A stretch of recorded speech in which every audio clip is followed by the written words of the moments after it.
সপ্ত ইন্দ্রিয় দ্বার পথে যাহা কিছু আগমন করে তাহার উপর আল্লাহর নাম উচ্চারণ করিয়া উহা উপভোগ করিতে নির্দেশ দেওয়া হচ্ছে, আর সেটা না করিলে সেই বিষয়টি হারাম অর্থাৎ ভোগ করা নিষিদ্ধ ঘোষণা করা হইয়াছে।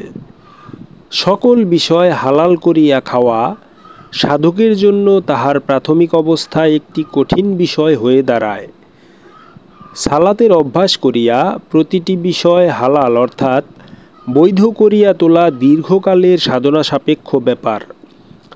যতকাল সকল বিষয় হালাল করা যায় নাই, ততকাল সাধক বাধ্য হইয়া নিরুপায় অবস্থায় যে সকল ভোগ করিয়া ফেলে সেইগুলির জন্য তার অপরাধ ধরা হয় না। যাহারা প্রবৃত্তিপরায়ণ তাহারা অজ্ঞানতার সহিত মানুষকে এই বিষয়ে যেই রূপ বিভ্রান্ত করিয়া থাকে, সম্যক গুরু তাহা পরিজ্ঞাত আছেন। মোহকালিমার প্রকাশ্য পাপ অপেক্ষা অপ্রকাশ্য পাপের পরিমাণটাই বেশি। এই পাপের প্রতিফল মানুষ খুব শীঘ্রই পাইয়া থাকে। এই পাপ কৃপণতার সহিত বিজড়িত। ইন্দ্রিয় পথে যাহা কিছু আসে তাহা জাকাত বা ব্যয় করে না তাহারা। উহাদের মোহ মস্তিষ্কে কৃপণের মতো জমা করিয়া রাখে।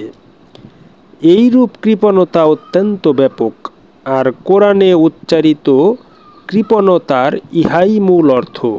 অর্থাৎ প্রকৃত অর্থে যারা মোহকালিমা মস্তিষ্কে জমা করে রাখে তাদেরকেই প্রকৃত অর্থে কোরআন দর্শনে কৃপণ বলা হয়েছে। এখানে বাহ্যিক অর্থ সম্পদের কথা বলা হয় নাই।